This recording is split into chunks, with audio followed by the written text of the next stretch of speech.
Welcome to Lore Here, episode 133. Everybody, we have a very special guest joining us this week, Steve Ouimette. Viewers of this podcast should need no introduction to this man, but I'll let him introduce himself anyways. Let it ride, Steve. Hey guys, Steve Ouimette. You might know me from, I guess it goes back 19 years now, Guitar Hero 3. That was my first real game that I was on. So I'm a lifelong musician, got my degree in classical performance and composition back in the day, as they say, and I've been working in the video game business literally probably since the early 2000s. But Guitar Hero 3 was kind of where all the gates opened for me. So I've been doing it ever since, and I'm sure we got a lot to talk about today. So Absolutely. Super excited to be here. Oh, super excited that you're here to talk with us about all the lore that you have. This has kind of been, when we first started this podcast, we kind of went through, found a list of guests that we'd like to have, and your name came up quite a few times. So it's very cool that we're able to, bridge that gap at 3 years down the line from when we started this podcast. So it's a pleasure that you're here. I have something that I want to talk about right away. And you said you started working in video games in the early 2000s. Does that predate Guitar Hero? Guitar Hero 3 opened up the whole thing, but you were doing stuff before then? Yeah. Well, I actually, even before 2000s, I worked on site at Microsoft in the 90s as a liaison between, I was in the sound card business before, early, so been around a long time. But I was doing, I actually did covers for Microsoft sound-alikes. They wanted something in the style of like Crazy Train and so I can't remember what their game was, but when I was working on site, one of my friends over there said, "Hey, can you do, music in the style of?" And I said, "Yes, I can." So I started doing that, and then I was in a crazy business of making ringtones for cell phones. Remember those? Mm-hmm. When people actually wanted a ringer to make a sound. Yeah. And so I was doing that, and then our company got bought out by AOL. Remember AOL? Oh, I also AOL the other day. Oh my gosh! So this is like a serious deal. AOL. Yeah, and they laid me off unceremoniously. Oh, we're just going to take the technology. And I said, shucks. So I asked my wife, I said, "Hey, what am I supposed to do now? I hate the tech business as far as like what it was like at that time. And I wanted to do music." So that's literally what I did. Is I got in, and I had been going to GDC for a while at that point. And I went in and I met Kai Wong at a GDC through a friend of mine at Microsoft who was on the DirectX team. And you were talking a little earlier about note tracking, and there were little flyers around, little like cards at the GDC, and they were hiring note trackers for Guitar Hero 3. Oh, wow! And, Wow! I thought, hey, that'd be cool, and so I met with Kai. And I thought he was gonna. He says, "Well, what do you want to do?" And I said, "Well, I see you got note trackers." And he goes, "Hey, do you do covers?" And I was like, "Yeah." And he goes, "Would you be willing to like give it a shot?" And I said, "Absolutely." And so the next day, I was on a call with everyone at Neversoft and a bunch of people at Activision. I didn't even know. I was just on my phone. This was back when I had an office phone and it wasn't a cell phone. And I was on speaker, and I guess it was me in the middle of a big conference table with all these people asking me these questions. And it was like Dave Rowe and Alan Flores and all the guys there. And so it ended up being that they gave me two choices: School's Out or Sunshine of My Love, or Your Love. And I said, it's got to be School's Out. And so I demoed that. That's how it started anyways. Wow. So, that's really interesting. Wow. I didn't know that they were just like, at GDC saying, "Hey, who wants to make note charts? We need them." Like, well, I guess in a way, it kind of makes sense though, right? Because it's like they didn't have anybody from Harmonix, so they had to start from scratch. Like, right? They literally picked up Chris Vance from Score Hero, as well. Yeah. So. Oh wow, that's interesting. Yeah, let's talk about lore. You guys are going to teach me all about this. This is going to be it's two-way street. Lore exchange. Lore exchange. That's a good one for it. Yeah, that'll be our next podcast, our spinoff. The Lore Exchange. Yeah. I had actually just done. I had just finished up. I had created a '70s tribute rock show, which was like we were real musicians that. It was kind of like the Forum burned down, and you'd find us here, and we'd put our stage together on a smaller club level, and we were doing covers, but we were, I had long hair and everything. We all were legit, and it was really fun because I don't think anyone had done anything like that. And during that whole process, I had learned all of these songs that I grew up loving, and I had been playing them. And so, but we hadn't done Schools Out, but that's ended up being all of my buddies on that cover. It was that's awesome. That's Troy Luccketta from Tesla playing drums. Really? Yeah. And then it's Dave Hedzerling, who he was in a band called King Cobra back in the 80s. I don't know if anybody remembers. I've heard of him, yeah. And he was a great guitar player, but he played bass on that. And then there was a cover band up in Seattle called $1 Billion Babies, and it was a friend of mine, and he said, I got a guy that can do a great Alice Cooper. Little did I know Alice Cooper was like 10 minutes from me at the time because I lived in, not too far from him. But that's what we did. And that was what got me the gig. Is we went all in on it. That's really cool. Yeah. Correct me if I'm wrong, but didn't you end up doing more work with Alice Cooper after this because of that cover? Yeah, actually, when Guitar Hero had just wrapped, so it's 2010. My good friend Dave Iskov over at Activision, who had been, I think he was working more. I don't remember what his title was, but I was working with him a lot. And his father was the guy that did all the staging for Alice's Welcome to My Nightmare tour back in the 70s. What? Wow. And, okay. Yeah, like what? So, it's so random how everybody is involved in different ways. But he said, hey, Steve, Alice had heard your cover of School's Out, and they're getting ready to do they're going to re-record some of his hits for, licensing. I think it was something about after 25 years or something, the rights reverted back to him. I couldn't remember what it was, but he was able to re-record his songs. So yeah, I did Poison from, was it 89, I think was the era that they did that. But that was interesting because you get and there's guys at your door, and it's Alice Cooper, right? And he's just like, "Hi, I'm Alice Cooper." I'm like, "Yeah, no kidding, right?" Yeah, I can see. Yeah, like feels like you're him. Feels like the Wayne's World scene where they meet him. We were and I remember really it was weird because I'd seen him around town, and I knew he had Cooperstown here, which is it was a kind of like sports bar right by the where the Suns play and stuff.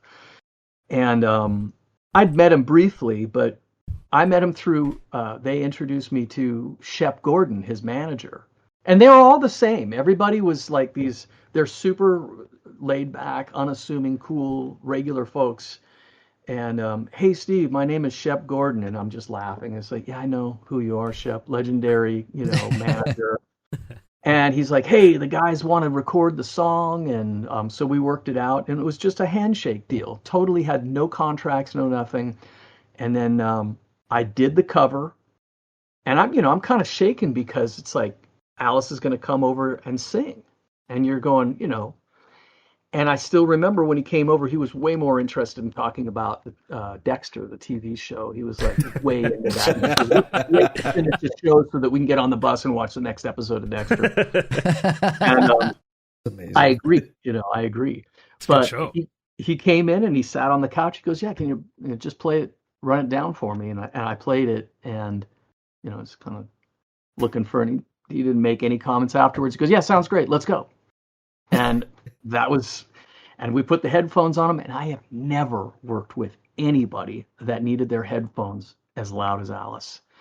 He had them on, and we were all the way up, and we had to gang it into a second channel to get him more gain for his ears. I was like, he's not deaf because he was talking. I talk louder than he does probably, but he's like, yeah, can you give me some more? And I'm like, yeah, I'm giving it all I got. I'm like, I'm putting more gain on.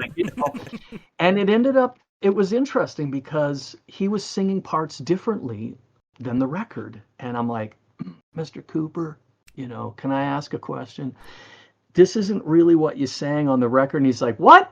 I've been doing it the hard way all this time. So he's super cool about it. And so he said, I got to go tell the band after this. I've been doing it the hard way. And I'm like, yeah, that's all not you. This is all you had to do. And it took like 45 minutes, and he was done. And that was with Dexter Stories in the middle, so, and it sounds just like the record. I mean, nothing. And as a guy that's done re-records, right, to be able to have the real thing, that was just like the greatest, because it's like, no offense to bands or anything, but let's just be honest. As soon as somebody opens their mouth, you either sink, the ship is sunk, or that's it. Like, you have 1 second before they go, this sucks. There's some older Guitar Hero covers like that. We'll talk about Rock Revolution later. But yeah, so it was just such a treat to be able to have the real thing. And so I totally was not worthy, and he nailed it, of course he nailed it. He's the guy. So. Yeah, that's amazing. That's a really, really cool story. And I'll just kind of, if you can, trace the lineage back to like the first interaction you had with like Kai Wang, it's like that whole thing set off a chain reaction of like, oh, now I'm just recording with Alice Cooper now. That's pretty cool. Well, look at where we are now. It's 19 years later, and we're still talking about this thing. Mm-hmm. Right. Like, really? Cultural phenomenon. Unbelievable. To think that the first real gig that I got out of the gate was the first $1 billion selling game. I mean, come on. If that doesn't open doors, where do you go from there? Yeah, it's tough. Tough succeeding immediately.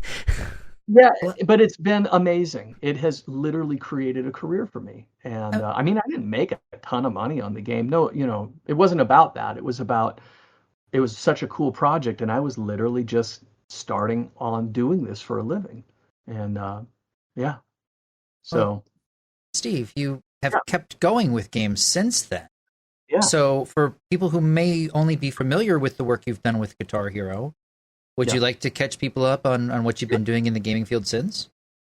So I did all of the Guitar Heroes up until the end, as far as I was involved in some way. So after the covers kind of became, after 3, there were no covers anymore, because the record labels figured, hey, wait a minute, this is for reals. And that was great. So I did a lot of the cutscenes. I did all of the music for the cutscenes in between in the games.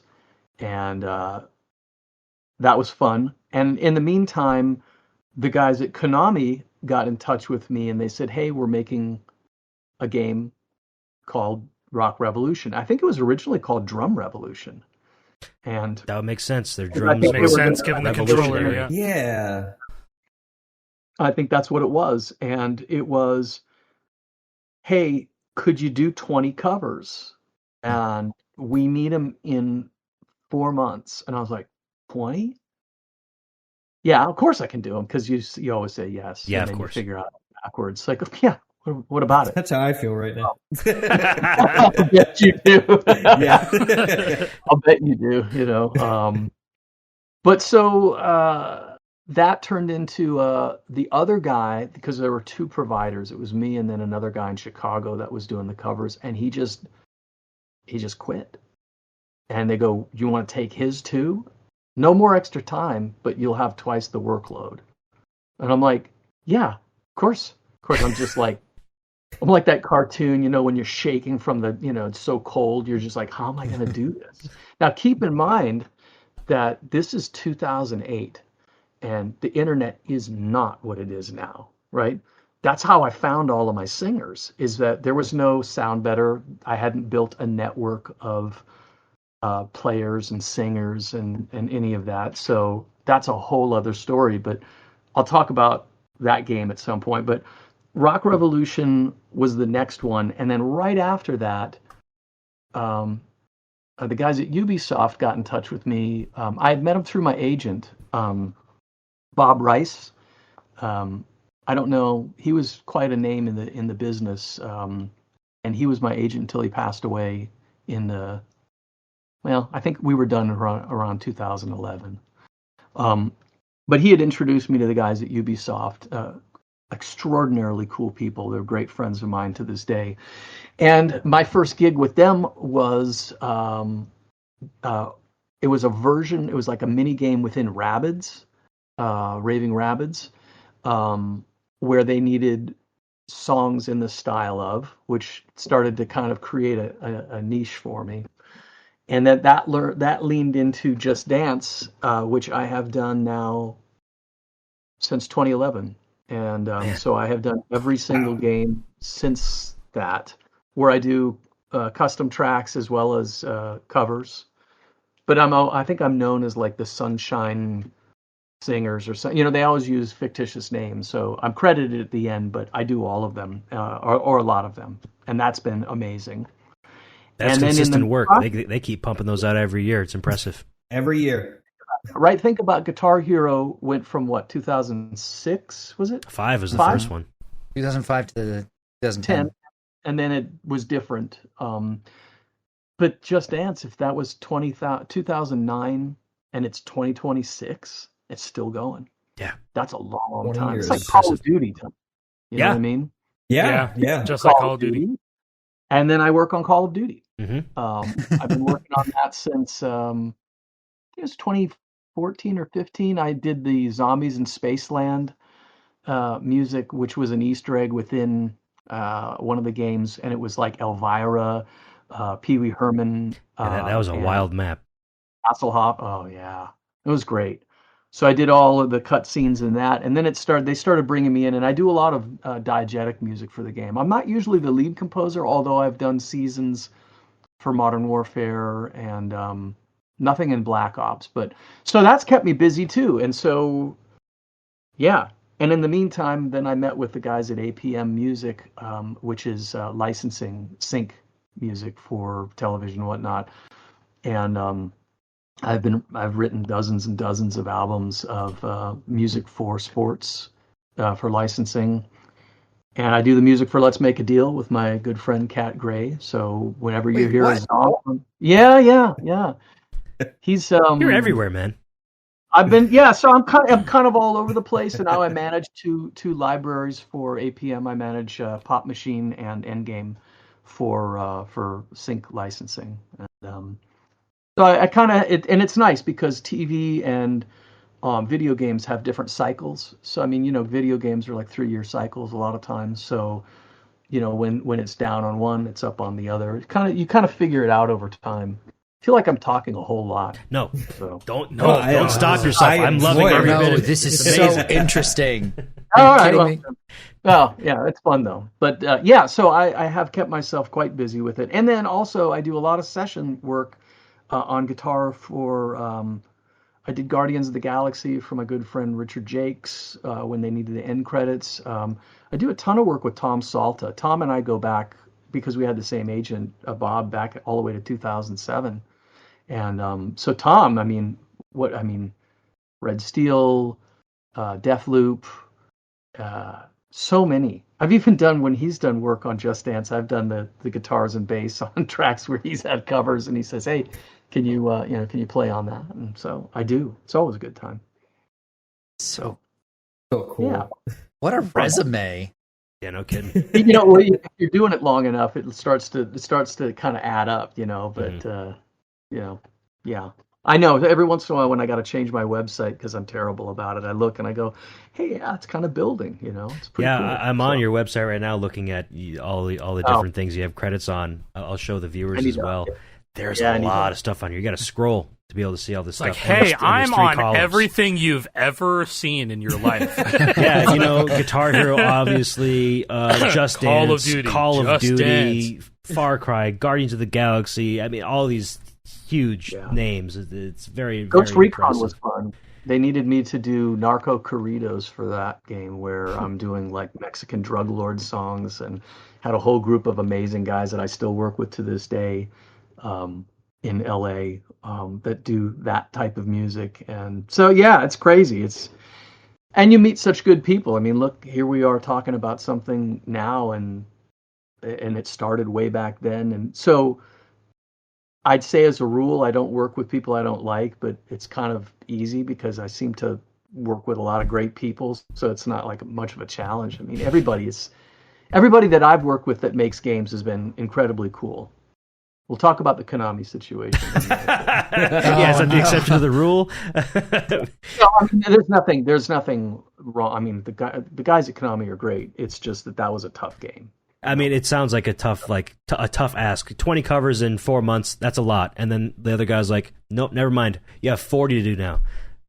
It turned into 55. Actually, it was 40, and then they were doing extra packs with Pantera. Just be like I'm and Vinny and Bill and and there was some stuff that never came out as well. Tons. Yeah. Did Spoonman come out? No, that was never official. There was like a Rock Revolution? Spoonman? Oh wait, no, that's on disc. Yeah, Spoonman's on disc. That's like the best cover in the game. Yeah, you're right. That's the best one in Rock Revolution. That's all about him. Like I said about vocals, it's all about Kyle. Kyle Spicer is the most unassuming guy, soft-spoken, and he just opens his mouth, and it's Chris Cornell. How do you? And like Chris Cornell, right? Like, how do you do that? That's a tough one. It's a DNA thing. Either you've got it. It's somewhere in here. Like I'm like a sine wave. I'm what someone called me all note, no throat. That's my voice. It's like a test tone. There's nothing. I got nothing. Sounds like me. I can match a pitch, kind of, but I can't make it sound good. You sound rich and deep. It's wonderful. Not when I'm singing. Thanks though for talking. I got a podcast voice, not a singing voice. He does have a podcast voice. That's true. I've been told. You do have it. You're using the proximity effect to your advantage. I love it. It's very true. We've got the SM7B, the classic podcast microphone. Everybody uses it. Everybody loves it. I've got one right offline. I've had since the 90s. Yep. Classic. So buy it nice, buy it twice. That's what I always say. I couldn't agree more. That's why I got 2 of these Hebos. Sure enough. We'll talk. Yeah. Anyway, so that's kind of what I've been up to for forever. Far Cry, that was another awesome one because they needed me to do certain things like I think I did Sea Lion Girl. Like Which Nina Far Cry Simone was this? Which one? one? 6.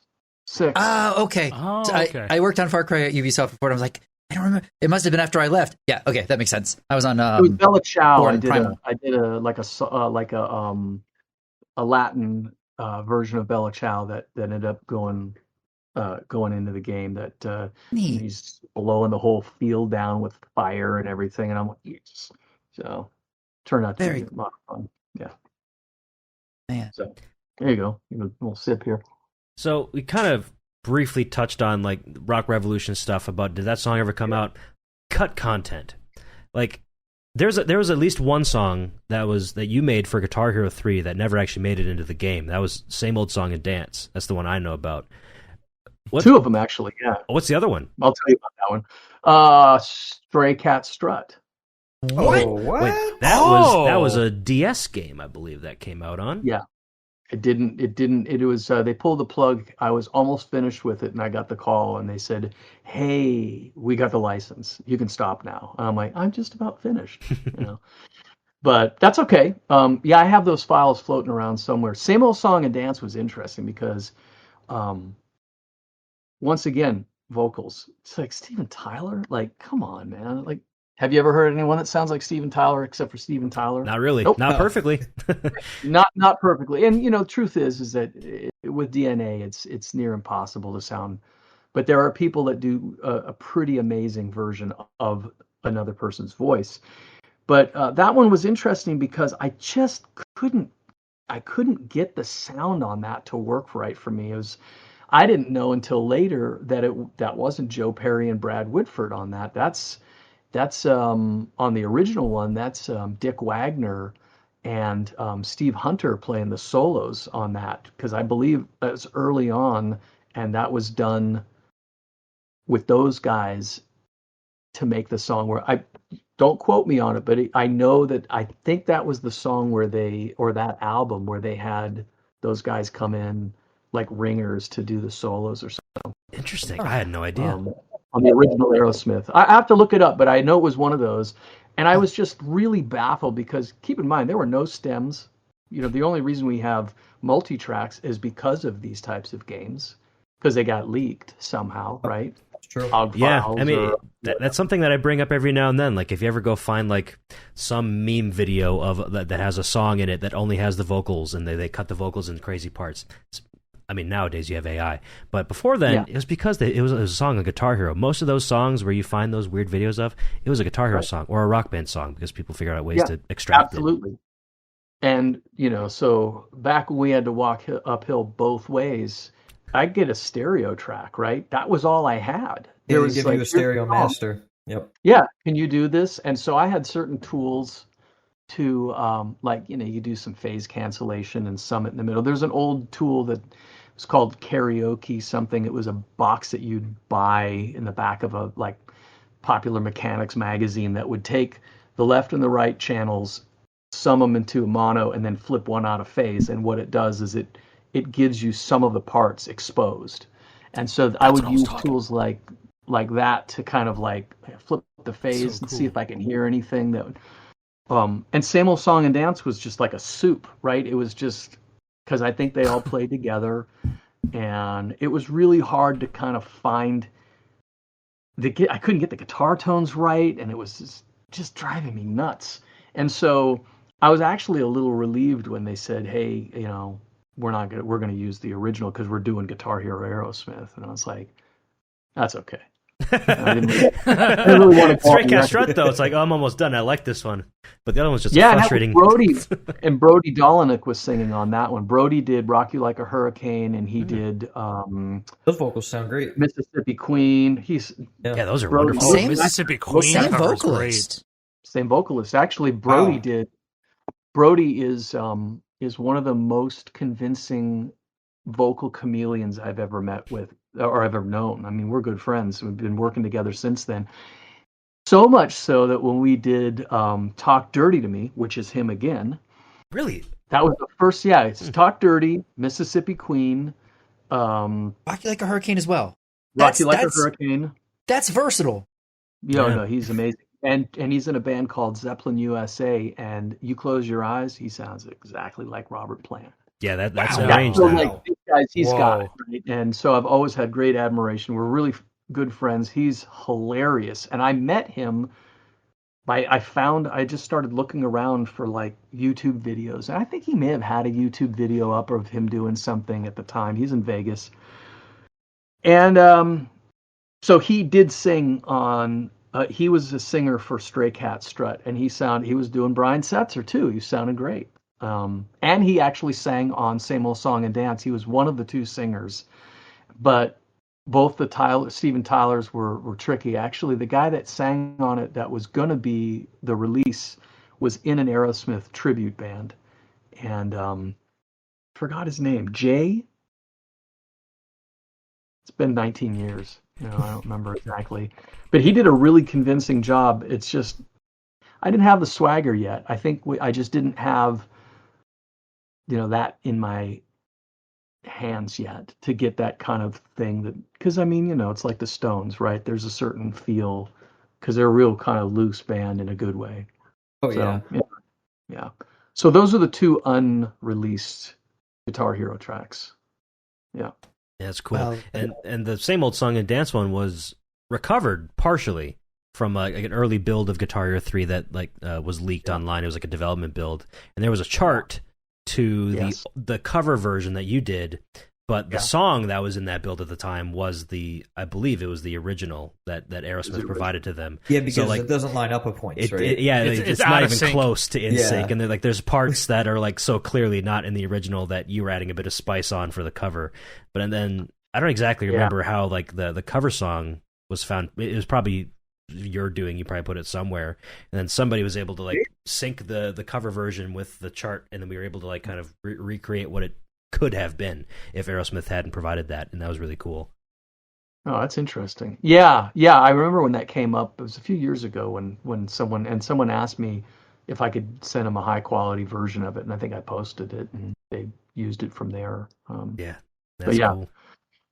Yeah. Not my favorite. So, there's also we're talking about unreleased stuff. There's Rock Revolution unreleased DLC that surfaced. Yeah, there was a bunch. 7 months ago. actually. What? Which ones? Maybe I can get them because I don't know if I still have This is it said, well, the videos I'm seeing, Freak on a Leash by Korn, and You Can't Bring Me Down by Suicidal Tendencies. Yep. Those are the big ones. I actually really like You Can't Bring Me Down. Yeah, seriously. I like that. It's pretty good. Like that cover a lot. The solos at the end are insane. Oh, that was fun. Yeah, I don't remember who sang on that, but I do know that Freak on a Leash is Jeff Scott Soto. If you know him as a vocalist. Jeff, that's Jeff. Wow. He did that for me, and he's friends with the guys in Korn, which is kind of funny because Jeff is a guy that sang on a million different things. He's in Sons of Apollo, or I think he was. I guess they're not a band anymore, but he sings for Trans-Siberian Orchestra. He was Journey's singer at one point for a period. He was Yngwie's first singer when Yngwie came out with Rising Force. He was on the first two records. Wow, that's cool. I met some him. Pipes then. I met him at Yngwie's house when I was a kid, and I was up visiting. I'm sorry, back up. Wait a minute. Rewind. Yeah. So the Yngwie part or the Jeff part? Yeah.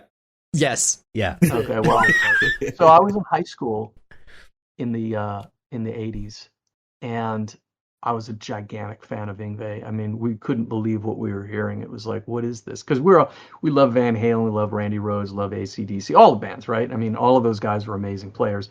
But then this guy comes out, and you're like, I don't even know what this is. It's just totally.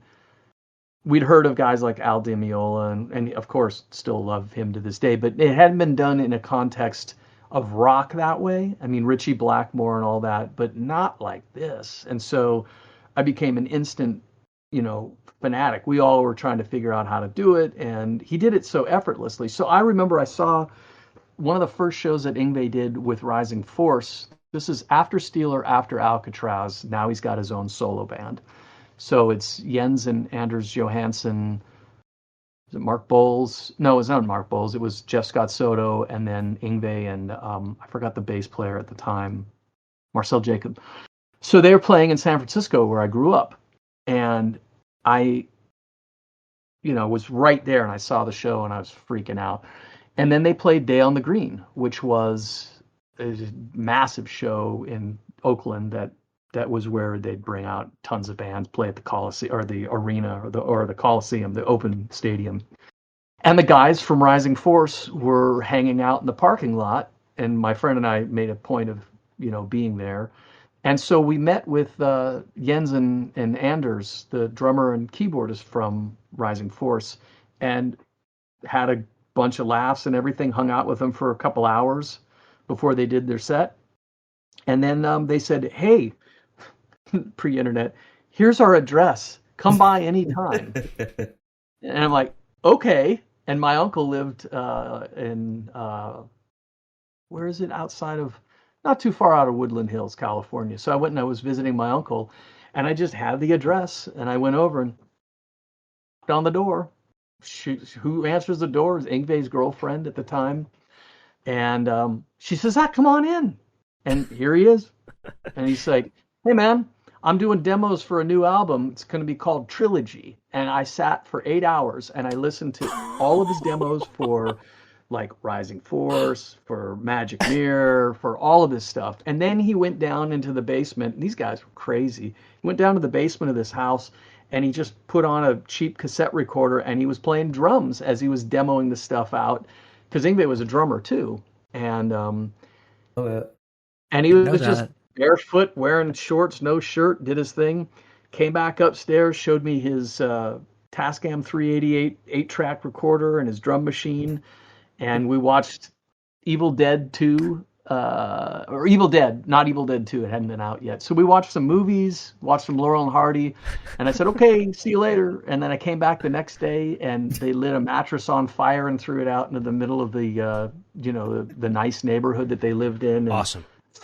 Full holy terrors, those guys, man. I mean, they were terrifying. Like, mostly Jens and Anders. I mean, no offense, Yngwie wasn't partaking in that part of it, but yeah, there was a lot of mattress burning and couches and stuff.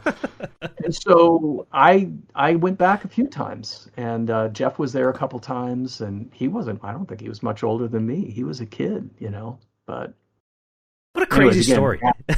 Yeah, so crazy. What? Did you ask him like help? How do I get better at guitar? Make me sound like you. Yeah, and what's funny is he just said that he didn't practice. He said I play, and what he had is I get exactly what he means by that. Yeah, he was just he had a tape recorder when he was a kid that old tape recorders didn't necessarily play back at the right speed, so he would record on this one that I guess it recorded a little slow, and when he came home his other tape machine would speed it up, and so he would then go, oh, I have to be able to play as fast as that, and so it became this thing where he'd record on the slower deck, listen on the faster deck, and then he'd have to keep up with that, and that's how he kind of helped build his speed. He was talking about that at one point. That was interesting. But yeah, and his guitars felt really weird to play. The action was really high. He's got those scalloped frets. I was gonna say he has the scooped out frets, right? And like he loves Strats, right? Like he's like a big Strat guy, yeah. And like whenever I tried to play fast on Strats, I was like, how the hell do you do this? Like he has really, really light strings, like 8 to 38, super light gauge, which is weird because he's a big dude. You don't notice. I didn't notice it so much because he wasn't. I don't know if he was even fully grown. Like maybe Swedish guys like him turn into Vikings later in life. Because if you look at him now, he's a big dude. He looks taller to me. Just the mutton chops themselves make his face look twice his size. I mean, he's a massive guy, big hands.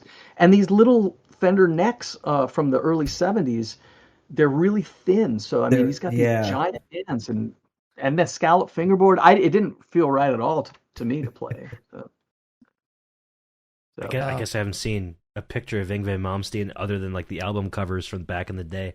Yeah, he does look like a big fella. From the Rock Band 2 DLC. Yeah, right. Exactly. That's the last time I saw his face. It was Perpetual Flame from album cover. That album with like Red Devil. Wow. Yeah, Red Devil, Well, Damnation look at him sometime in a picture in his Ferrari. It's hilarious. I mean, he's got to have the top down. He's this big dude inside the Ferrari, and yeah, he was driving his Jaguar E-Type at the time, and it wasn't that long after I met him that's when he had that terrible car accident where they put him in a coma or whatever for like almost a month. That's before Odyssey. He had to learn how to play again. Oh my! So, wow! Holy! It's so interesting hearing these stories because for me, I have no experience with Yngwie. I've only heard these like folklore tales, like the plane incident of. Oh yeah, the Fury, unleashing. You've unleashed the fucking Fury, or whatever he said. Like that's exactly what he said. That's he ended up naming an album after it, right? He did. He did. He did. But like, comparing these stories to that is just what night and day. It's crazy to hear. It's interesting. Yeah. I mean, sometimes I kind of wonder if I'm living in a simulation because some of these things are so surreal. Even saying what I just said, it's sort of like, did that really? Yeah. Because I got the pictures. I'll never post them or anything, but I actually have a whole bunch of pictures I took with a little, camera back in the day that I had with me, and so I still have them. And yeah, very interesting. But That's so cool. By the way, couldn't have been cooler. Every time I met with him, he couldn't have been more accommodating, nicer. I mean, he was still he was already a rock star and all of that. But I mean, who lets some random kid come into your house and say, "Hey, Mr. Malmsteen, can I?" Yeah, come on in. Here's the album I'm working on. Here, you want to play my guitars and it's all of that? Literally a different world than what we have today. That does not happen. If that happens, you're like, why are you inviting me to your house? That's really weird. Why are you at my house? Why are you at my house? You're not coming in. I'm calling the cops. Yeah, exactly. Why is this guy here? And so yeah. Yeah, what you were saying about like being mystified and being like, how is this even possible? It's like there's this older video of like a young Paul Gilbert that I've watched multiple times from like the 80s, and like he was learning how to play Malmsteen stuff just by ear, like he was just transcribing it on his own, and he was fast as hell. Like even at Paul that Gilbert, age, he's got those spider fingers too. He's huge and hands. Buckethead, just ridiculous they fingers. both got they're both huge. Like regular hands. These guys, man, I'm like, his reach between his first and second finger is so far. He never even has to bother with his pinky if he doesn't want to. So, well, he's the one that made me really want to learn like doing arpeggios by string skipping instead. Because he said he doesn't like sweep picking. He prefers for a guy that didn't like sweep picking. He sure did it well. Yeah, he did. Yeah. I was once mistaken for Paul Gilbert. Now, Paul's probably a foot taller than me. He's a very tall guy. And I was at the NAMM show, and it was one of those things where Racer X was in the Ibanez booth. And I just kind of like went over and did just kind of sat down with everybody. And yeah, right, because I wanted to be there. And Bruce Bouillet, the other guitar player, came up and tapped me on the shoulder and said, "Hey, Paul." And I turned around, and it was me, because I had long hair at the time, too. And he goes, "Oh, shit, I thought you were Paul." And I'm like, "Yeah, well, hold on. If I stand up for a second, you'll notice I'm not. Or I'll play something and you'll recognize I'm not Paul." I thought that was really funny, because we all had the same poodle hair at the time. It's just, But there you go. Bruce, very underrated guitarist. That guy. Incredible. That guy's a monster. I mean, he's friends with a buddy of mine, and every once in a while I'll get a chance to hear some stories and stuff. But he's super nice. Everybody is. Paul's super nice. I like his new Paul Revere hat that he's wearing around lately. Yeah. Like the new videos. Cool. Yeah, love it. Yeah, his new music is cool. I like it. He's done Washington Rules. Yep. Yeah. So, there's that. I didn't expect us to be talking about Paul Gilbert and Yngwie Malmsteen and all this stuff. I just know you as the Guitar Hero covers guy. I didn't realize you had so much like old school cool stories to share, and all these other video games and stuff like that too. Like like I said, you live long enough. I thought you were going to be an interesting person. You're more interesting than I thought. So take that as a compliment, I suppose. I appreciate that. Yeah, I did actually bring a few things for you guys that I thought you might like. I like show and tell. A little bit of show and tell for you. I actually have shown Jason this before, but are you going to introduce him to the devil? I am going to. Yes, I want to introduce you to Lou Cipher. So the sound of the unaccompanied solo in "The Devil Went Down to Georgia," it has that kind of, I don't know what you call it, what it sounds like. It's like an octave divider. It's a real growly kind of thing. Well, it's this. It's This is a Mutron octave divider, and you see the number 2 on it. I bought this from a place. I was working in tech at the time, and I used to every week call this music store called E. Wurlitzer. It was in Boston. It was like a big, they were bigger than Guitar Center in Boston. It was big at the time. And Elliot Easton from the Cars had just sold off all of his old pedals to them. And so I'd call Stan Chang every week. "Hey, Stan, you got anything interesting?" And he's like, "I do. I got Elliot Easton just dropped off some pedals." And I'm like, "Oh, excellent." So I paid $35 for it. And I bought a flanger from that as well. So that particular pedal, what it does is it's all analog. I'll put it up here so people can see it. You've got this thing that says stabilize, you've got tone, you've got mix, and then this thing called ringer. And the ringer is what really makes this thing different. There's a guy named Dan Armstrong that built pedals back in the 70s, and the green ringer is this weird, it adds like a zing to your sound. And when you hear that solo from the breakdowns, just the unaccompanied solo in "The Devil Went Down to Georgia," where it goes da da da da, that whole thing, that's that pedal being engaged. And so it Victory gives you, Solo R is that that's the one. Yeah. Oh my god, that's the Victory Solo R pedal. Yeah, that's holy the pedal. Cow. And it's really neat because it gives you a note below, an octave below the one you're playing, and then that ringer, when you put it on, it gives this kind of crazy fizz on top. And so to me, that's the sound of the devil in the box. And it came from that pedal, which, if anybody wants to get that sound, Behringer now makes a copy of it for $99. And you know what? It doesn't suck. Hey. Yeah. And honestly, really from cool. With inflation from the time you bought that thing, it's probably about the same price.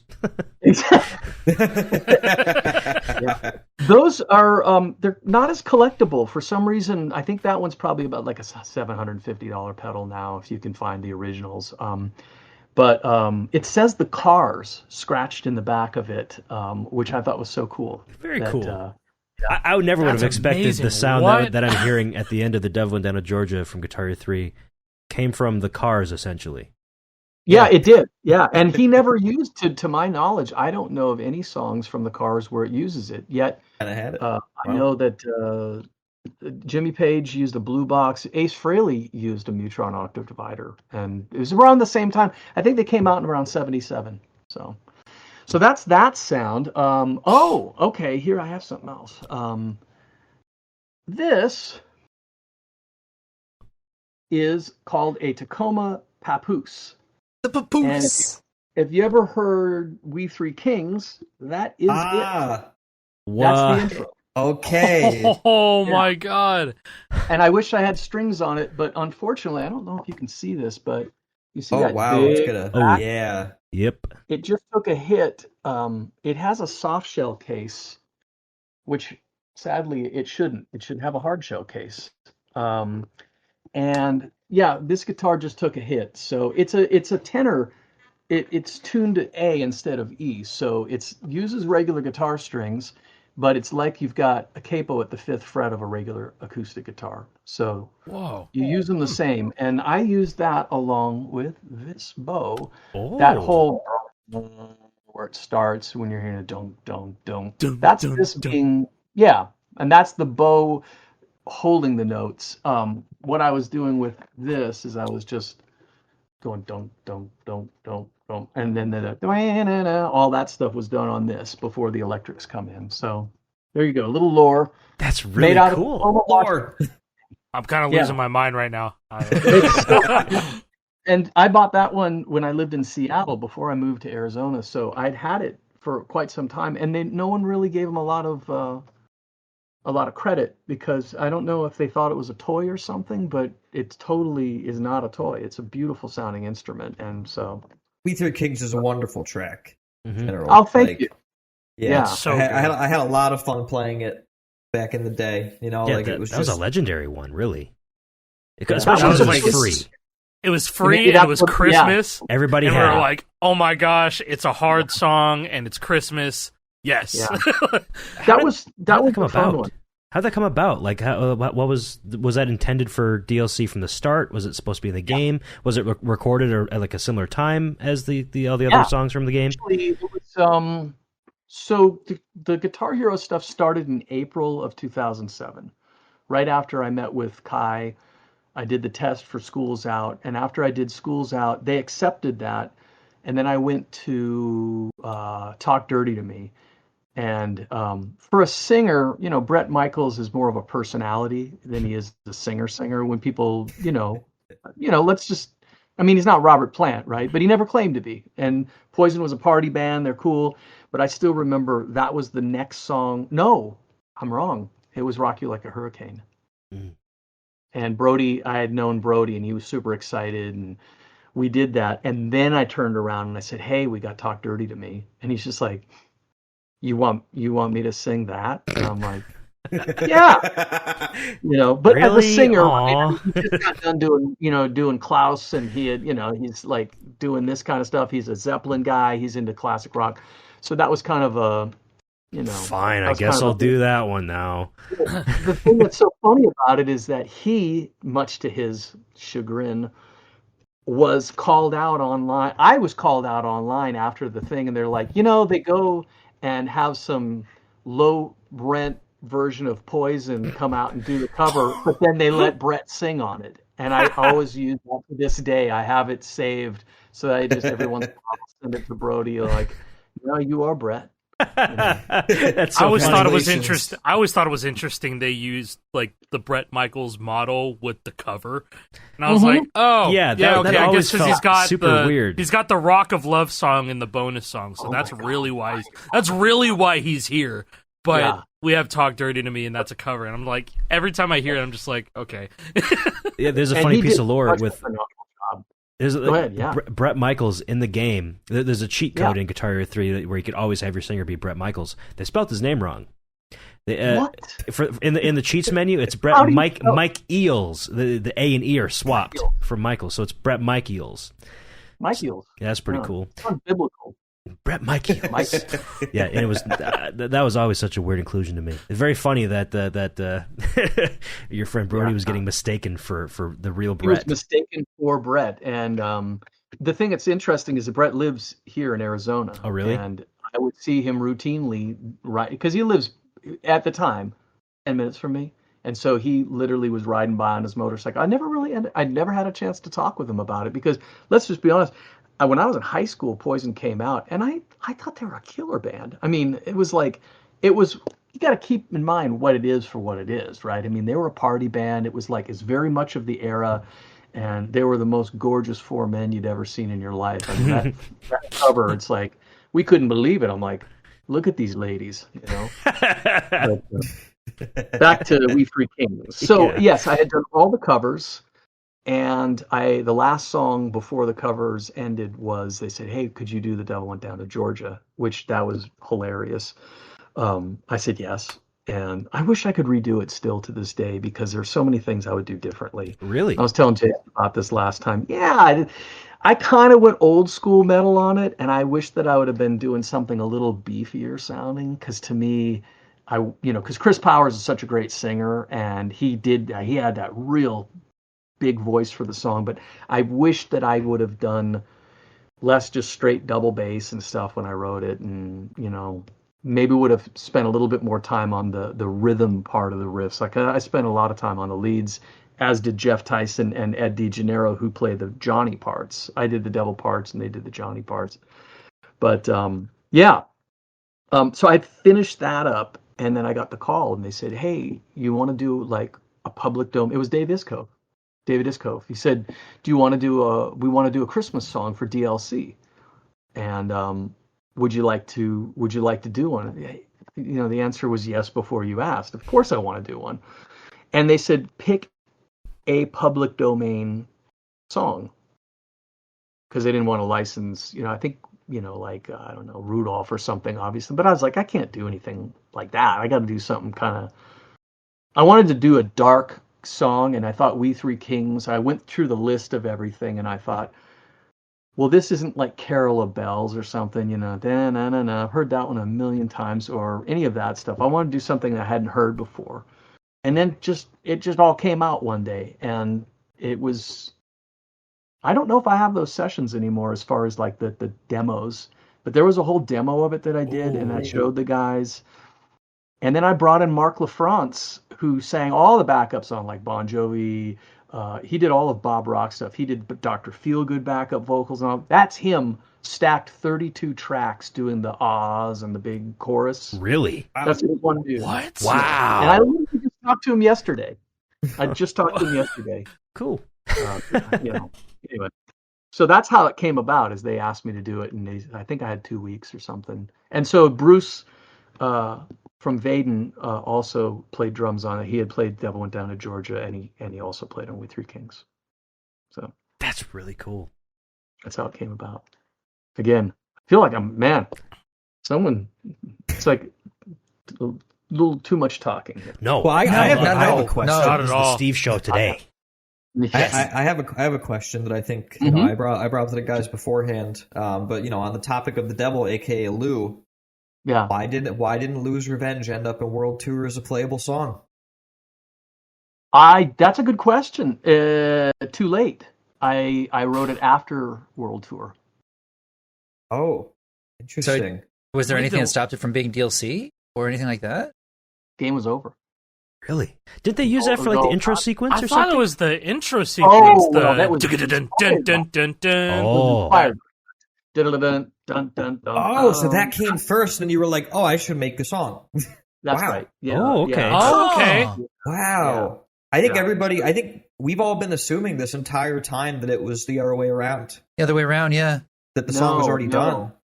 No, something inspired me during the cutscene to write that descending kind of dun dun dun dun dun, that whole thing.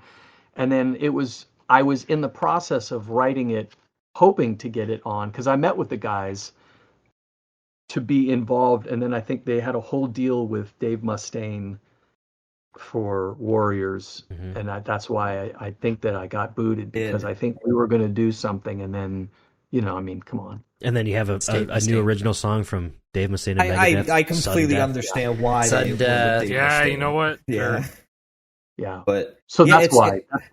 It's kind of like the Lost sequel, even though like you released Epic and everything, like it's been out there for a long time now, but 15 years. Yeah, Customs had custom creators had to come in and be like, well, it was never in a Guitar Hero game, so I guess I'm gonna do it. Oh, that's cool. Yeah. Yeah. So it does live on in some way. Oh, okay. Well, that's good. And everyone just kind of coined it as like, this is the sequel to Devil Went Down to Georgia. The it was Guitar Hero 3 1, of course. Yeah. Guitar Hero 3. Yeah, I could see that. Yeah, I mean, I don't know why. I think maybe because I grew up with movies like The Exorcist, I've always just that whole thing has always been so interesting. I mean, maybe that's why I'm such a Ghost fan too. There's probably that too. But creative, I love all that stuff. And then I had The Devil Made Me Do It, which was another one that was kind of. So I was in the devil mood, I think, back at that point. Yeah. Here's a question. That is cool. Yeah. So we've got all these different songs that could be given the devil treatment. Yes. And this is kind of a question for you, Steve, as well as also for the listeners because if anybody's listened this deep into the episode, I'm sure they have something in the back of their head that they're like, man, I'd love to hear Steve do a new song and give his take on something like he did to Devil, but I'd like to see him do it with X song or Y song. And if there is something that people would like to hear, I'd love to hear what their thoughts are in the comments, so please share with us. But Steve, on your side, is there any song in the back of your mind that you're like, man, I'd still love to be able to do like what I did with Devil, but with this or something similar? Is there anything that's kind of yearning for you to come out creatively there? It's a really good question. I've thought about it from time to time. I haven't come up with anything that it would have to be something completely unobvious. I think it's, to me, the antithesis of it would be what would make it interesting is, someone might think, hey, Ring of Fire, it's like, which, by the way, who doesn't love it, right? Classic. But I think that it's more of that would be more on the nose, and I think I'm kind of into the idea of something being the exact opposite. Maybe it's because I don't know, low-hanging fruit. It seems like it'd just be more interesting to do. Where did that come from? That's totally not what, I mean, speaking from my own experience, when I was, 9 years old, when Guitar Hero 3 came out, I'd never heard of The Devil Went Down to Georgia or the Charlie Daniels Band. So before the game came out, that it was announced that was going to be in there, and I'm like, what the hell? This song? Now, this is a Guitar Hero song? And then I heard it in the games, like, that's not even close to what I thought it was. So, like, the charm of it being, like, completely opposite of what you'd expected and, like, completely blowing away any expectations, is that was what really made it cool. So being able to recreate that's kind of a tough task to make it, and especially with the way the Devil Went Down to Georgia works. It tells a story. It's guitar battling. You're battling the devil, and not a lot of other songs would lend themselves to that sort of storytelling, even in like just instrumental way. I agree. Well, I was gonna say I wanted to bring up dueling banjos because when I was watching Guitar Hero 2 custom songs as a kid, literally the movie version of Dueling Banjos was a track. I watched a video of I think his name was like Backseat Stuff. That was the name on YouTube. And it was like shitty camera pointed at the CRT, and it was just really loud clicking and stuff. And I was like, man, this would be so awesome to have in a game, but it's like it wouldn't really translate well. So imagine my shock seeing in World Tour that Steve Ouimette does a version of Dueling Banjos, and I'm like, that's a dream come true. Until I played the chart, respectfully. But it's musically, I loved your rendition of it outside of the strumming outro. Yeah, I just want to give it a big fuck you, not to Steve, but whoever charted Steve's songs. Whoever charted that, whoever note tracked that is a demon. It's not even just the strumming; it's like the usage of tap notes during like the choruses. Like, I could deal with that. It's the strumming, JP. The strumming. It's always bad. The strumming. Yeah, it was demonic strumming. It's like 20 notes per second with like fret changes and whatnot. And I'm like, odd fret changes. I know Steve didn't do this. Steve did not do this. Up, down, down.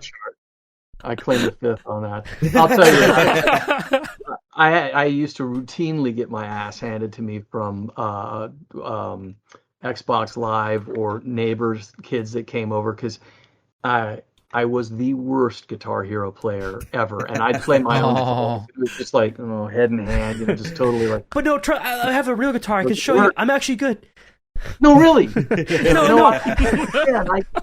Yeah, no, it didn't work for me at all. I mean, and it was funny because I knew other guitar players that were the same. It's like, just didn't work for me. But then you find out all these people that started playing instruments because of the game. I did. Huge. Yeah. There you go, right? Yeah, I did. Well, like the thing that really made me want to learn to play guitar was actually the Jordan by Buckethead from Guitar Hero 2, because it was just like the tapping was like the most fascinating thing I'd ever heard. I'd never heard anything else like it, and I was like, wow, I want to be able to do that. And I tried. I had this shitty little Epiphone Black SG, couldn't do it. Yep. And then I dropped it, and then a couple of years later, when I was in high school, I met this guy, became really good friends with him, and he was pretty good at guitar. He was super into Slayer, and so he would he would play War Ensemble at my house, on real guitar, and he was a big fan of Bullet for My Valentine as well. He would play the lead lines from that, and that inspired me and to pick it back up, and yeah, the rest is history. I was like, I want to be a shredder. That was my goal. I want to be a shredder, It's a fun thing to do. I mean, it just knew. That's why I get when you said Yngwie was I don't practice, I just play, because that's kind of how I am. I'm the type of person, and this is common, where I learn a part of a song and I never learned a full song. Sure. Very common problem with musicians. Yeah, no. And my problem is that I only have 32K of RAM in here, so once I learn it, it's gone. It's just parsed and it's gone. People ask me, I spent an entire month getting ready for those Devil Went Down to Georgia videos to be able to even, and I'm still really upset with it because I had gotten a new Ibanez our AZ2402, the white one in that video, and it was totally not set up right. And I was like, man, I am just stumbling through this. I was not playing the same setup as the Kramer that I played on the original. That was, the strings were underneath the frets. It was so much easier. It was so easy. Totally. And you need it to be. I mean, you can't do that kind of stuff with it. It's I needed all the power steering I could get. There's just no way you can play those kinds of things without a guitar being set up, and I shouldn't have done those videos. It was COVID. I was just like, I'll do something. And yeah, legato especially, the action is extremely important. It's one thing to pick through an entire line, but to do legato and stuff, it's you gotta have that action just right. You gotta have hand strength for that, for sure, too. Yeah. And I don't play like that much these days. I mean, I don't get a lot of call for The Devil Went Down to Georgia in my work. It's not like every day I'm asking for that. It's totally different. I would say I only spend probably 5 to 10% of my time playing guitar on anything that I write. Wow. Most of it's totally different. So different world nowadays. I mean, it is, and that's been since I started. I mean, since Just Dance. So since 2011, I play on my own, but the games don't call for it very often. It's just not that thing.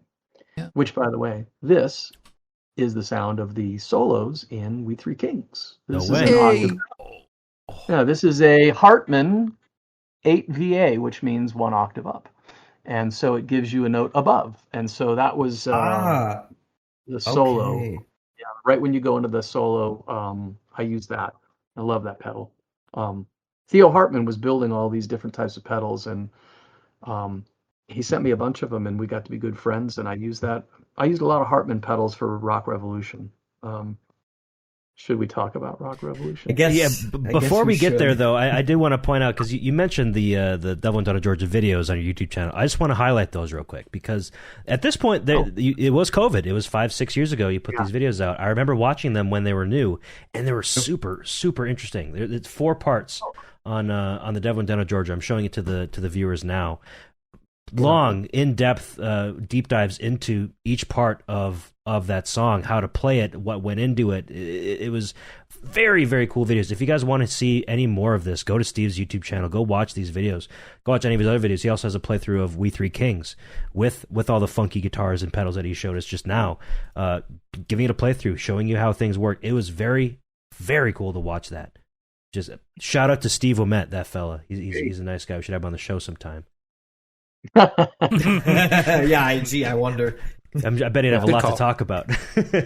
And also, Hark the Herald Angels Sing. Like, kind of. Oh yeah, that was the last. Yeah, that was a great. The other great free Christmas song. too.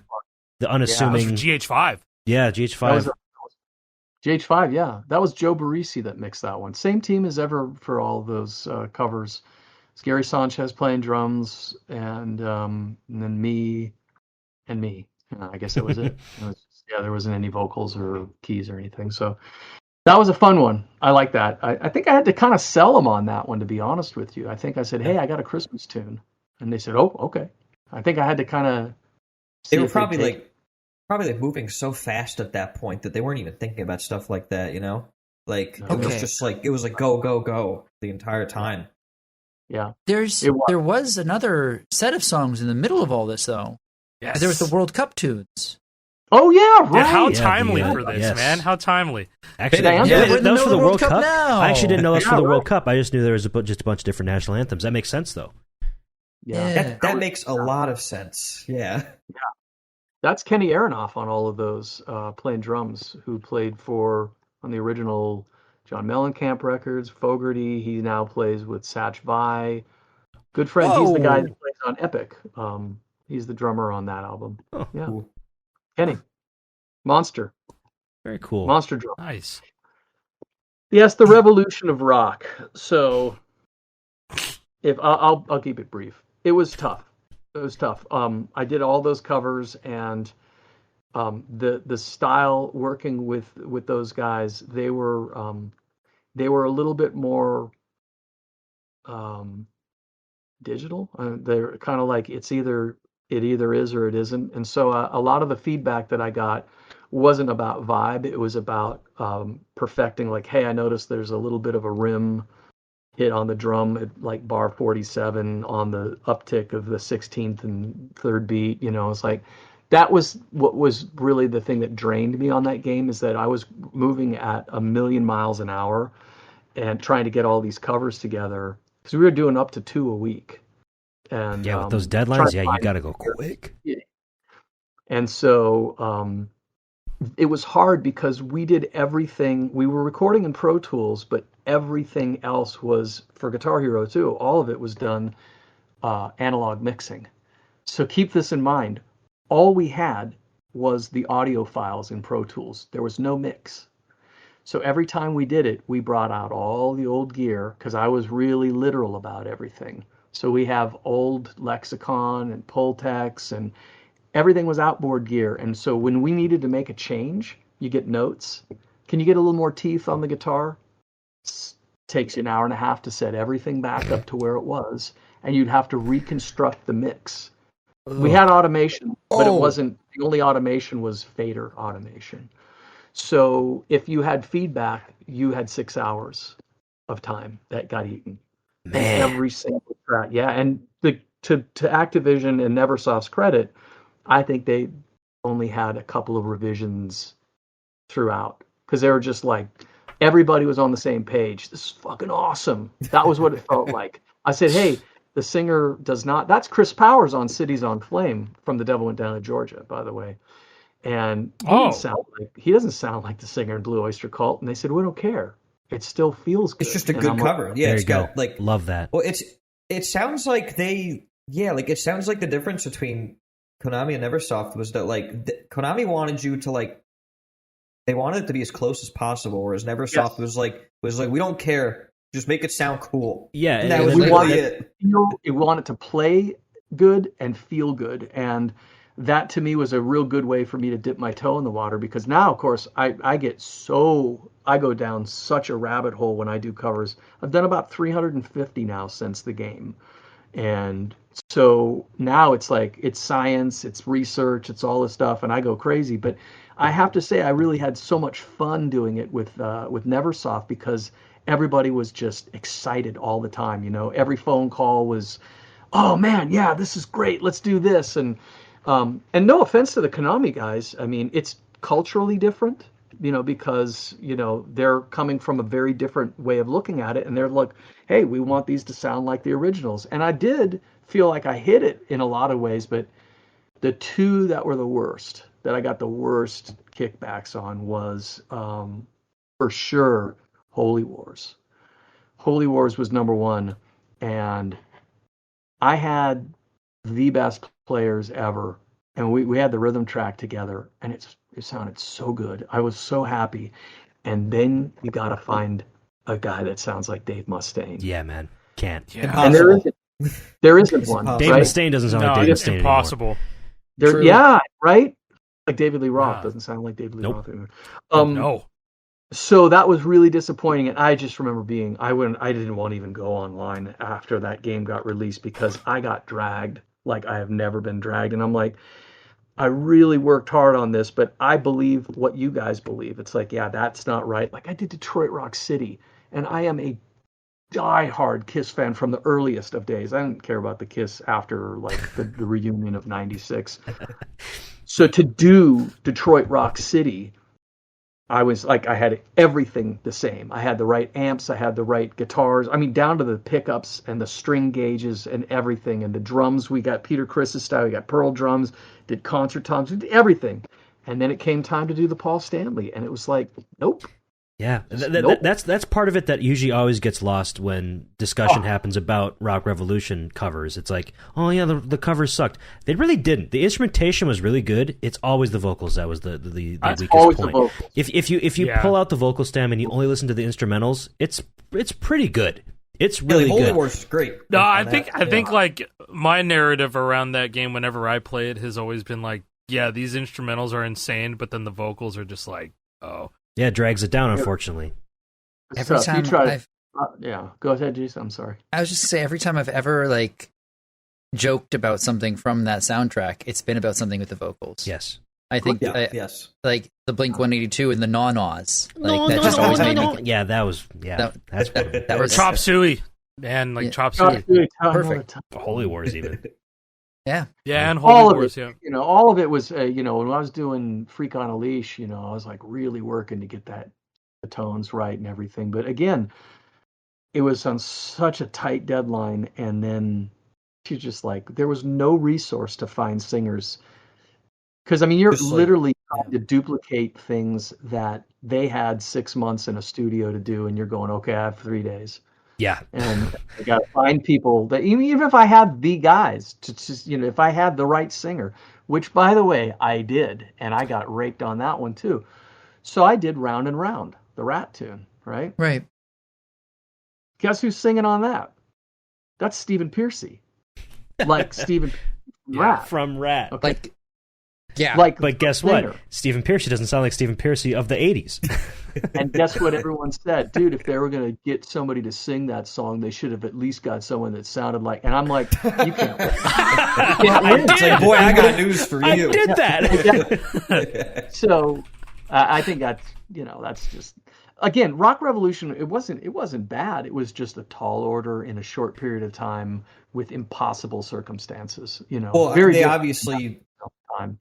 Obviously, the intent was to, rush to market because of the surge, right, of like 5-fret and everything. And it's like everybody was on the same page on that, like both the main players, Neversoft and Harmonix, and then the people who were trying to like get a piece of the pie, like Konami with Rock Revolution, and then what was the company that made Power Gig? I don't even remember the name. Oh, 745. Yeah, and they were like from like First Act or something. I don't remember. Yeah, it was a division of First Act. Yeah, division of First Act. Yeah, First Act. That's how they got the guitar stuff manufacturers, because they are literally a guitar manufacturer, and they're able to. Right. They had a very short-lived video game company that they put Power Gig out, and they put out some mobile game, and then they shut it down. So yeah, First Act's foray into video games did not work very well. Did they have that thing that they had a guitar that came along with the Volkswagen that had an amp built into it or something in the car? What? First Act did something where, yeah, it was like You could. Up now. You guys gotta look that up. I remember at Yeah. the time. Look at one go. That's hilarious. So just Oh. Ferkak Volkswagen. Volkswagen. This is a real thing. Yeah. This is a Holy real crap! thing.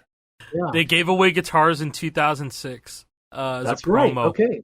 You get a new Yeah. Volkswagen Garage Master guitar with a new Volkswagen purchase.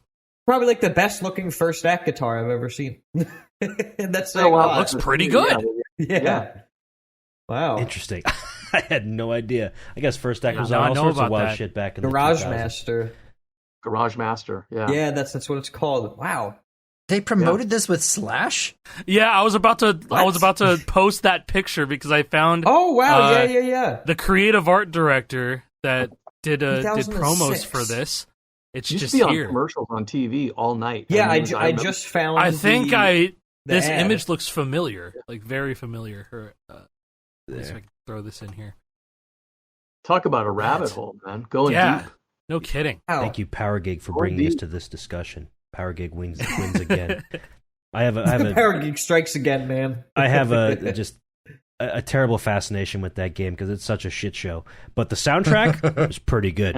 No covers. Their entire budget must have been spent on that on the soundtrack because it was The fact okay. that they managed to get Layla, and the only way that they were able to get that was because of the whole like, oh, you play a real guitar in this game thing, because they didn't want to license that to like the fake plastic buttons. You know, Mhm. they weren't interested in that. You mean Eric Clapton? Yeah, like master tracks at least. They never wanted to give out their masters for these games. But until Power Gig came along, they're like, "Oh, you play a real guitar for this game? Okay, sure, we'll give you the masters for Layla and Lay Down Sally." And And Let It turns Rain. out the game itself really didn't have much to do about playing a real guitar at all. The controller was a real guitar. I wish I had one here. I don't have one right here. It was all marketing bullshit. It was all marketing bullshit. It is basically the exact same thing as playing on a regular Guitar Hero controller, but with strings. So you'd have 5 That's a little frets of weird. the guitar that were basically fret buttons, and then you'd strum any one of the strings to strum it in game. It was a bad game. It Yeah, that doesn't sound great. was worse than No, Rock yeah, Revolution. that was- I'll say that. Oh, Yeah. No, it was found in worse. the bargain bin near There- you, man. That was rough. This game had Ozzy. This game had Ozzy and Black Yeah. Sabbath. It had and Dio Megadeth. Black Sabbath. Dio Black Sabbath Ooh, was in the that best. game too. Well, Yeah. out loud. Hey, man, Rest in Bob peace. rules. Both of them. Bob rules. Come on. Heaven and hell. Heaven and hell. Yep. Come on. Heaven and Hell, Mob Rules. Mob Rules was my introduction to Sabbath, which is interesting. Wow. 'cause it is, yeah. Wow. I mean, I went backward after that, but I still actually prefer Dio era. I loved the whole Heaven and Hell that they did later on with Dio, like the Bible Black and all that stuff. Great stuff. Yeah. Well, we're look at us go. It's an hour and 40 in. Yeah, crazy. it doesn't feel like it, does it? That's kind of how No. it goes. It goes fast when you have fun. It Yeah. really Yeah, does. we're having a good time. We're having a good time. Yes. It's like comedian. I forgot who does that. It's- Trying to think of trying to think Any of more any other stuff burning that we can questions? ask. Yeah, do you? Yeah, you yeah. got anything, Jake? yeah, No, dig I mean, deep. I had a quick little like notepad of things that we wanted to like touch on, and we've touched on all of them. But like, Okay. maybe like, what was your favorite video game that you've ever worked on? Not necessarily like the favorite work you've done, but like maybe the best times, or the best environment, or the best people you worked with. I don't want you to choose your favorite son. You know, which one of Well, your works no, is I your mean, favorite. There's the two companies that come to mind for me always is Activision and Ubisoft, and I've done so much work with them both, but we're all friends. So for me, my good friend Manu Bachet over at Ubisoft and we've been working together since 2011, and I think what I like about Just Dance is that, like I said, doing covers and originals, but covers when I do them, because once Guitar Hero was done, covers were not in. There was no rhythm game in that sense, aside from Just Dance, which has been great, and it really stretched me because the music that I do for that game ranges from like the 1940s to current time, and so I've done everything from Britney Spears to Harry Belafonte to, just Ray Charles. And that's been so interesting for me because I mean, I come from a rock background, but I didn't realize that all of these were transferable skills. I mean, once you start to listen and you hear and you get to learn about it. I think that's what I like so much is that there's every single time I work on a song, it's like a history lesson. It's you go down the rabbit hole of figuring out, where it was recorded, what was the size of the room, what kind of mixing board did they use, who were the players on it, and the best part about it is like the song "The Rhythm of the Night." Mm-hmm. Oh yeah. Okay, so a few years, well, it's been more than a few years at this point. I was doing a cover for Just Dance for it, and I got in touch with Jenny B. And she sang on my cover.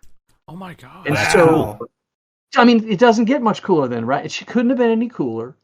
Super nice, living totally in a, she was in a totally different place in her career and everything, and she just came in and killed it. And it was like, when you get to do things like that, it's like, how could you not think that's the greatest gig in the world? I mean, because that's everybody around is super cool, and you're having a good time, and you're learning new things. I mean, I just did "Don't Go Breaking My Heart," the Kiki D. Elton John song last year, and ended up talking with the original bass player who played on that record, and he also wrote "Rocky Mountain Way" with Joe Walsh. Really? What? Yeah, like Rocky Mountain Way. And so Joe Passarelli, I literally got to talk with him and asked him, hey, can you, and he shared with me a picture of the drawing of where everything was laid out in the studio for the recording. That's Yeah, Elton so was perfect. sitting here. So, where do you get this stuff? So, you learn about what were you playing for a bass, and he's telling me about it. And so I got to talk with Carol Kay, who plays on she was in the Wrecking Crew, which is the LA session players that played on everything from the 60s to the mid 70s, like Mission Impossible, dun dun dun dun dun, all of that. She played with Sonny and Cher. She played on all the Beach Boys stuff. Got to talk with her.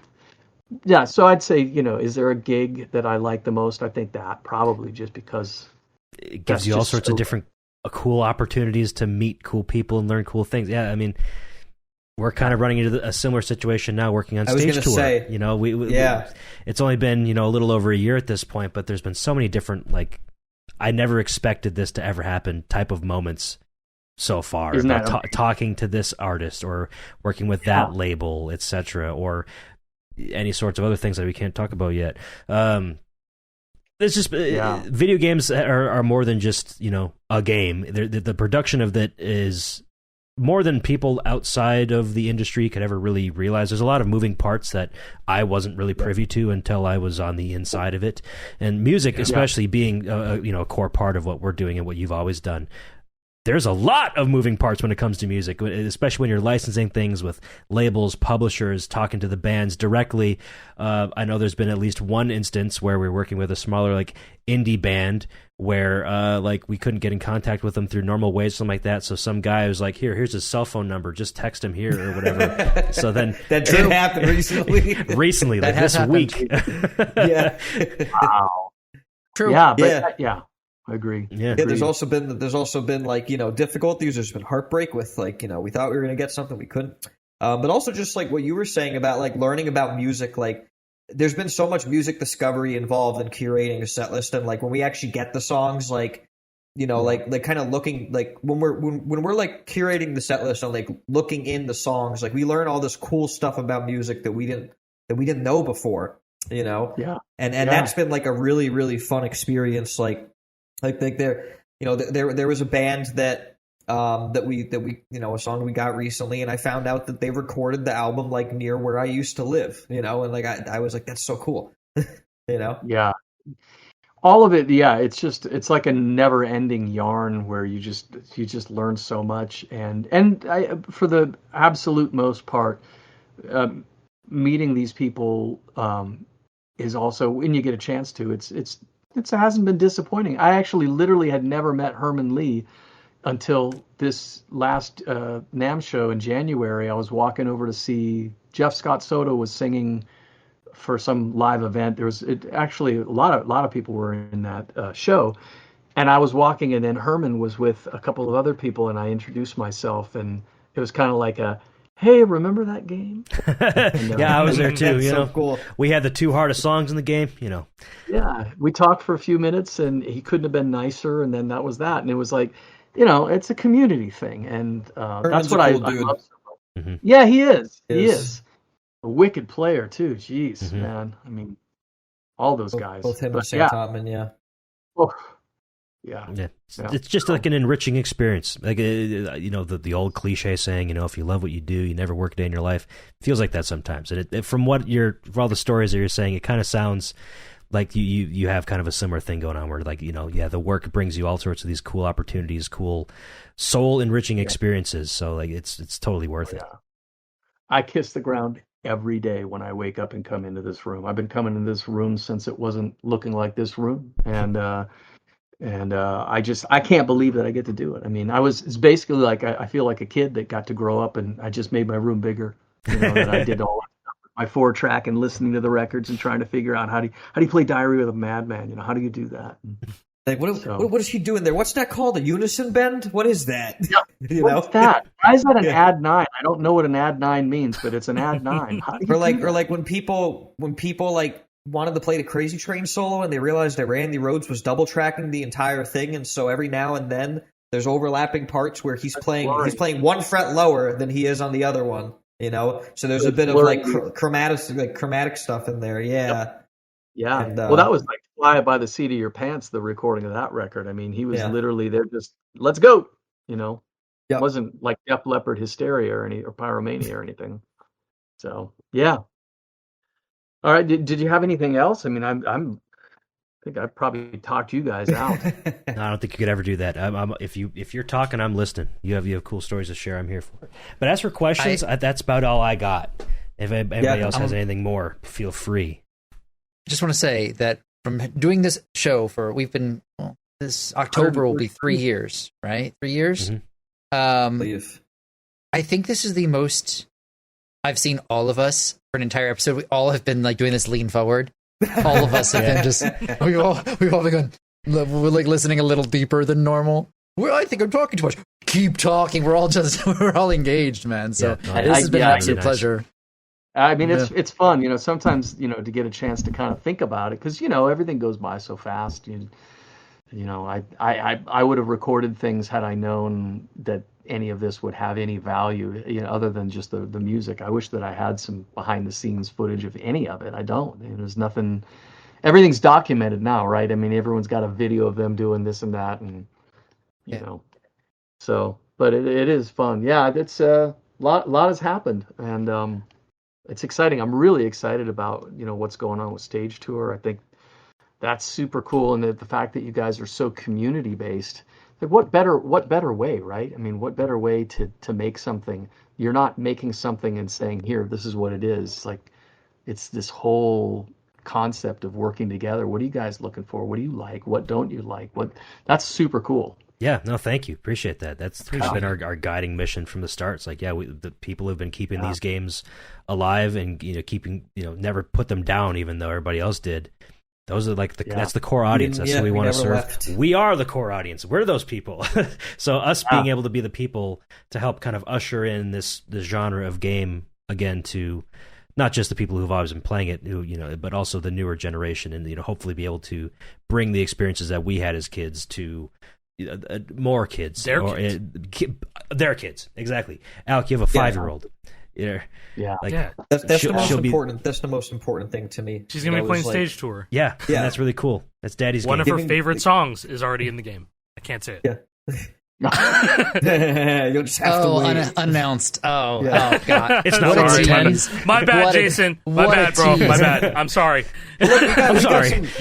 We got some peripheral verification of that this past week with the 3-song announcement on that we rolled out on socials. I mean, Honey Revenge. You know, Honey Revenge.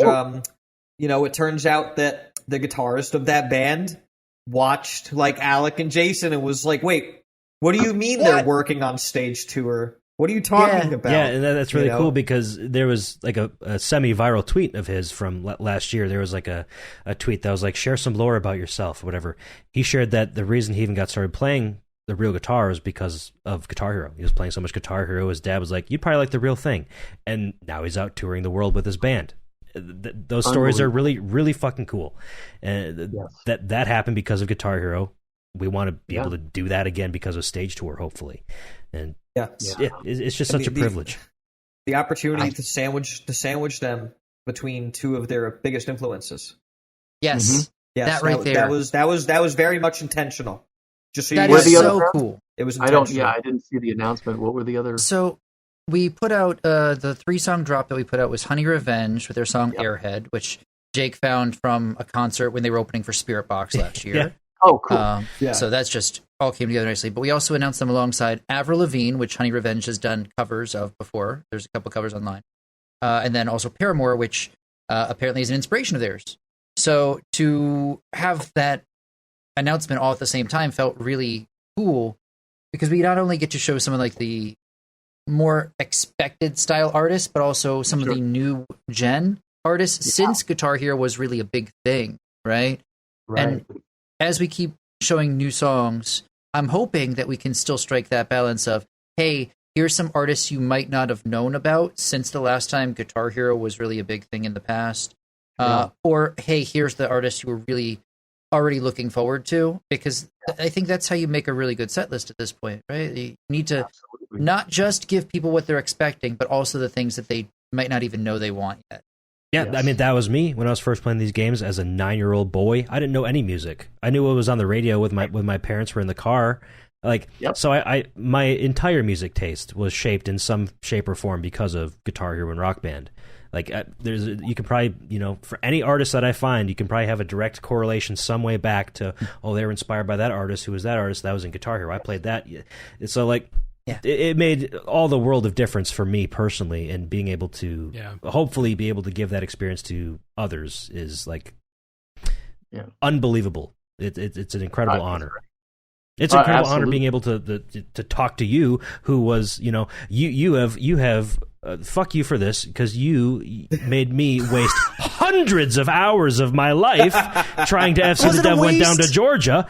I finally did. You're here right now. You're here right now. No, it was not a waste. It was all worth it. The journey is the destination. It's fun. I mean, it really is.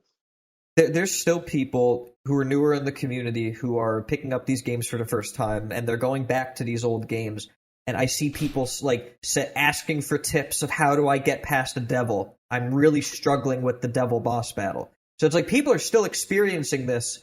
Not just the song independently as DLC, as we kind of all jumped onto, but the final boss that as it was intended.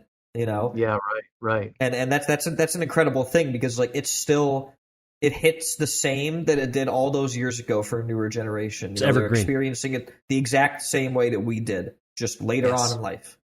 Well, it's crazy because there's an entire generation, or two probably at this point, of guitar players that are just so freaking insane that came up on that game, and you can tell that they're pushing the boundaries so far.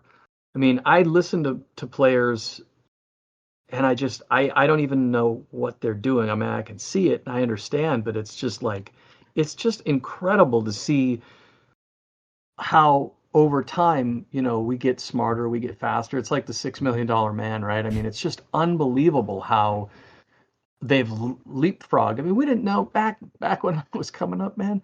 There was no footage of anybody. We couldn't see it. We could read about it in a magazine. You might hear it. You might watch a video and you'd say, well, and they're faking it, but there was no YouTube. There was no internet. There's no one showing you how it did it. Eddie was lying about how he got his amp set up. He was doing all this stuff to, throw people off his scent and his trail and all that. And it's so now these days, you can go onto YouTube and you can literally slow it down and watch the guy's hands and figure out all these things. I mean, it's a totally different thing. And with that, the guys that really work at it are coming out, and it's mind-boggling, the types of players that are out there. Just mind-boggling. I don't know what's going to happen next, but facility-wise, I mean, there's guys that run circles around any of the stuff that was in Guitar Hero at this point. Unbelievable. So, yeah, it's been really cool to watch the everything evolved since back when these games were the most popular thing in the world. It's funny to think back, like when Rock Band 4 came out, that was in 2015. The crowd members in the game at times would hold up their cell phones, and at the time that was like, wait a second, hold on. The last Rock Bands didn't have that, because the last Rock Band that came out was kind of before everybody had a phone on them, a smartphone with a flashlight on it. That was wasn't a thing. Barely starting to show up, and that was still 11 years ago. Rock Band 4 came out. So like, even just in the timeline of these whole games, we've been able to see the progression of where we're at. I mean, also the first Guitar Hero came out in 2005, same year as YouTube did. That was like April 2005 or whatever. By the final Guitar Hero, Warriors of Rock, not counting Guitar Hero Live, like there was Facebook and Twitter and YouTube integration in the game. Like those things just kind of came up. You could tweet out that you got a high score in this game. I think I did that exactly one time. I did that once too. I did it on Facebook. But like, it was Facebook. It was Facebook. I did Facebook. That was well before I had Twitter. But like, thinking back to that era, like so much, that was a time of rapid change. It really was. And everything was moving so fast. It didn't feel like it at the time. Granted, I was only 9 years old, but like, it just feels different now. Maybe it's because I'm older. Maybe it's because times actually have changed. But I feel like I can look back upon that era with a more refined way of looking at it. I don't know, a more retrospective way of looking at it. It was a special era, and I feel like it would be the honor of a lifetime if we'd be able to, like with Stage Tour, kind of replicate the types of feelings that we all felt back then. Yeah. Well, I mean, if it's anything like I've been seeing, then I think you got a good chance at that. It's looking good. No, thank you, Steve. Long way to go. We'll see. Yep. Every day it's we're working hard. We really, really are working hard every day. Yeah. Well, it's clear, and this has been a real pleasure. It's kind of a fun trip for me to kind of talk about it, because I don't really talk about it too much anymore because it's been so long. But ancient history. But that's what we're all about. We love talking about ancient history, the lore. Yeah. Yep, the lore, exactly. Yeah. No, this is good. This has been a lot of fun. I appreciate you guys having me on. Likewise. Too. No, thank you so much for coming on. Thank you for coming seriously on. for coming on. This is taking fantastic. the time out of your day. That's incredible. On a Saturday. Yes, we're recording on a weekend. Thank you, Steve. I don't have weekends. I'm just always here. So it's all I have good. to keep reminding these guys that they have weekends, but we can be pretty bad with that. We've been trying to, I've been trying to get better with it. It is good to be a little sun. It's not. I need to actually step out today, so that it's nice out. Over here. Yeah, I'm about to get outside myself. My brother's having a party at our cabin. They want me to go there because I'm the Stage Tour guy now, and they want me to tell them about Stage Tour. Tell me all that's about it. That's kind of cool. That's cool. Look the game up. Good weekend plans. That's good. Yeah, that'll be fun. It's my wife's birthday tomorrow, so we'll be doing that. Nice. Happy birthday, Happy Miss birthday. Woman. Happy birthday. Happy late birthday by the time this comes out. This will be out on Wednesday. Yeah, right, exactly. Okay. No, but thank you again, Steve, for coming on. I appreciate all your contributions to the games that we all love so much, and even the games we've never even heard of. If I just pick up a random game, there's a chance that Steve Ouimette was somehow involved, which is really cool. Or if you're watching TV. Watching TV. I think that's the most insane one. I'm like, okay, now I'm going to try and listen out and see if... Let's make a deal. Let's make a deal. Make a deal. Been that since 2011. Crazy. Very crazy. Yeah. Well, I think we'll wrap here. Well, before you go, Steve, yes. Before you go, if you would be able to just let the viewers know where they can find you online. Yes. SteveOuimette.com. And then I'm terrible with socials. I'm on LinkedIn every once in a while, and then I'm on Instagram, Steve Ouimette. And my YouTube channel is also my name. And that's probably where you're going to get the most stuff, although I'm not very active. I threatened to do it, but then I ended up, my head's buried in work, and but those are the places you can find me, and or you might find me at whatever cool pizza places around wherever you are, because if I get out, that's what I'm going to have. So, Hell yeah. yeah, awesome. So that's it. Those are the places. But Awesome. yeah. Or if you're the hacker, you could find me on my email and hack my account. Oh like you did yeah, yesterday. yeah. I heard about that. So down fast. Jason was just telling me the day before as I was hooking up Discord. He saw like, I mean, hey, what are the chances? But it wasn't on that. It had nothing to do with it. But you know. Well, I'm glad you're back. I'm glad you got your accounts back. I'm here, and I'm really. This is me. You know, that'd be crazy if it wasn't. Yeah, right. I don't think AI's gotten that good yet. You know, so Steve Ouimette. Yep. Oh my God. But that's actually, who is it? Steve Ouimette. It was some digital thing that said that one time. It's hilarious. Steve Ouimette. Oh, no. Not right. Oh. But yeah, what a pleasure. Thank you so much, everybody. Thank you very much. We appreciate it very much. Thank you so much, Steve. Thank you guys for watching as well. We'll see you guys in the next episode. Take care. Bye, everybody. Thank you so much. Rock on.